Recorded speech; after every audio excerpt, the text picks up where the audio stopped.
So how do I really know that I'm growing? A lot of people ask me that at different times. Particularly when you have a period when not much is happening. When you seem like, oh well, it's just sort of going along, and some people are getting close to giving up because nothing is really happening. And then they say, well, yeah, I'm not growing. But it doesn't mean that nothing is happening, because you are constantly, if you sit down every day and do this simple practice, then you are nourishing your inner mechanism, and you are contributing to this identity that you have becoming nourishment for your development. So, and of course if you run away from it then and stop, then you're gonna, all that mush is gonna harden up to become an identity again. You get more attached to it. So one thing I like to say when people ask me that, well, are you functioning better now than you did 5 years ago, 10 years ago, 1 year ago, 2 years ago? And I mean by functioning, are you able to interact with people close to you in a way that doesn't get you stuck and into all kinds of conflict or running away? Can you face the music of your life and use it for a rising energy experience? And then, you know, we can have a discussion about that. People think about it, and people who have grown, they look at it and they say, yeah, really, you know, where I used to do this or that and that, now I'm having a really different life experience. Not that I don't have challenges, but I'm able to deal with those in a much better way, because I have a refuge inside that I can go to, and a source of energy. And also, you know, do you have more joy in your life? Do you have gratitude? Do you feel that you really are able to have some deep satisfaction just from being, just from living your life, not being driven and, you know, having to have more and more and more and doing more and more and being more in that way, but really being grateful for what you are in the core. And in order to have that experience, of course, you have to get in touch with it. Otherwise, it's just a fantasy. So, and many people, most people, we all kind of get in our own way sometime, don't we, with these old patterns. We don't even know that we are doing it. Somebody gives us suddenly feedback, you know, well, you know, you always seem like you are doing this or that, or you're stuck on this or that, or you want to be a big shot, or whatever it is, we get feedback. And based on that feedback, we should be able to gradually take that, if the shoe fits, we should get to work on it, shouldn't we? Not to be guilty, not to be unhappy that we have that tendency. You know, if it's a tendency to be sad, okay, there's nothing wrong with that.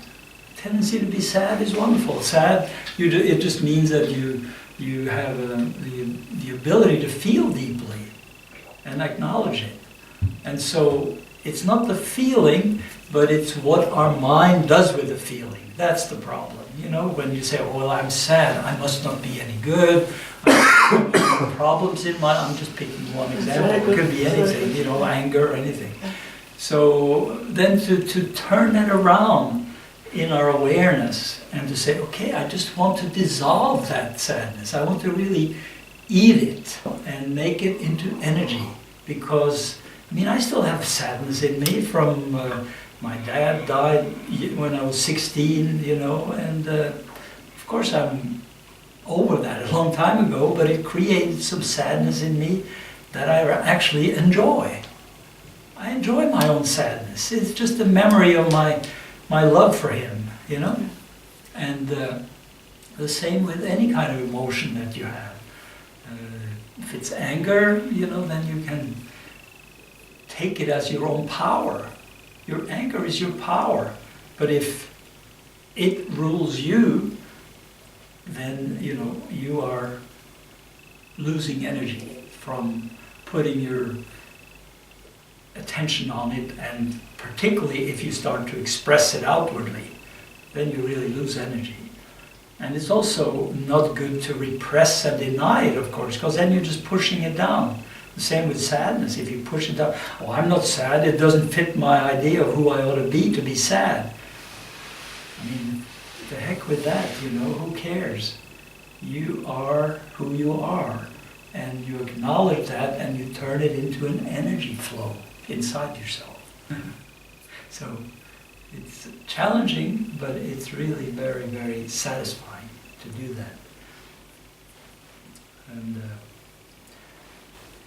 that ties in with the next statement there, which is to plug the holes in your bucket. I put that because I had one particular person who had such big holes in the bucket, meaning that you could pour energy into this person, but he would just immediately, with his patterns, make it all run out. The next day I saw him, it was the same problems all over again.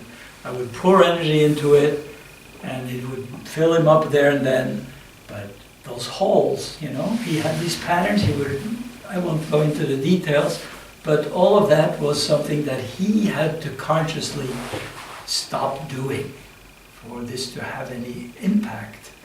And so, think about it for yourself. Where do you lose energy in your life? What is really essential? Who and what in your life give you energy in return? And learn to walk away from certain things that don't give you any return. You don't have to hate the person or walk away from the person with any bad feeling. You're investing in yourself. And it's not good to just be a do-gooder and try to be nice to everybody.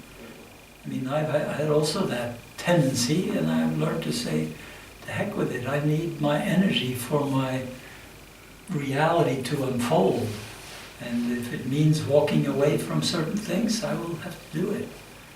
And it's painful always, but it is also very satisfying and good. So that is all being able to starve illusion, because it's an illusion that we can pour energy into situations and people who have so many holes in the bucket that it doesn't help them at all. Right? It drains us, but doesn't help the other people. Isn't that smart to learn to discern the difference there and to stop doing that?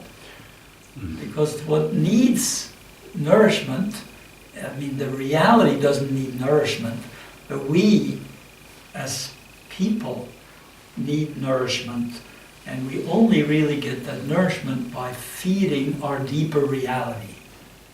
And what is our deeper reality? Well, it's that reality that is waiting to awaken and really dominate our awareness. And that doesn't happen automatically, does it? Any baby, looking in a mirror, do you think when they are very, very little that they know that's them? No. No, they have no idea. It's just a face, or even if they can identify the face. And then gradually, if you keep showing them the mirror, what happens eventually? It's scratching its nose, and the person in the mirror is scratching his nose. Gradually, it comes together in the brain. It says, oh, that's a reflection of me in the mirror. And the same thing happens with awareness of this deeper state. We get a glimpse of it. We have I just am. I'm free of all this identity stuff. I just am. But that doesn't make you solidly immersed in that awareness. It takes a lot of glimpses for you to become really convinced that, yeah, that's the most important aspect of my being on this planet, is that I am an expression of that deeper, deeper heart of being, the basic energy that is at the base of everything. Yeah? And once you start to become convinced of that, then you are immersed in it, and everything else starts to become very, very secondary, not so important. Yeah? Mm.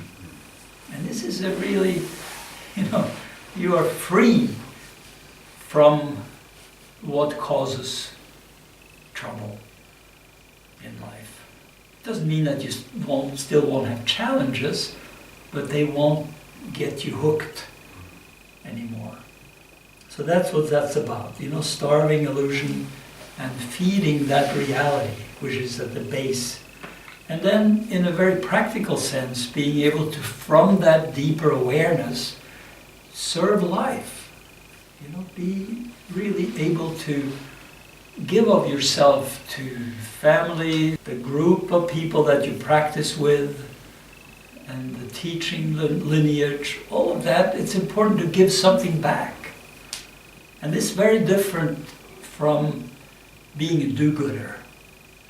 Service or seva is very different, because when you are giving and being a nice person with people out of a sense of expectation and guilt, then you're really not doing anybody any good, including yourself.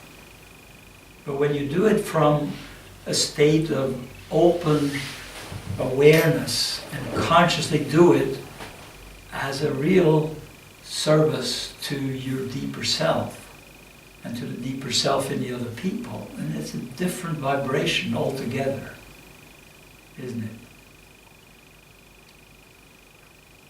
So these are some of the things that are very clear signals that you are growing, and you can think about your own life in those terms a little bit, or reflect on, how is my life different now? How am I different? We don't want to become somebody else. I want to be the best person I can be. That's all. You don't have to compare yourself to anybody.